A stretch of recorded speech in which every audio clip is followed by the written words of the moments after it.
Hello everybody, welcome back. Today as well we have got you another video. In this video I'll show you how you can hide notes in Messenger. But before that, please do make sure to like our video, subscribe our channel, and yes, without any further delay, let's get into it.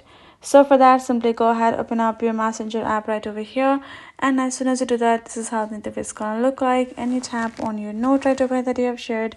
So if you want to hide it, you're gonna tap on this option of leave a new note. So you're gonna simply go ahead, first of all you can add the same note as well, and tap on change audience in this blue text. Now you have this option of friends and connections, and friends only. If you have friends and connection, everybody on your Facebook can see. If you have only friends, then only Facebook friends can see. Now if you go to custom section, you can simply tap on select audience, and you can select a person whom you would want your person to see your note only, and even it's in the custom, nobody else will be able to check it out. If I choose the friends, then if the custom will be removed, that is how you will be able to do so. So I hope this video helped. Thank you so much for watching, and I'll see you guys in our next video.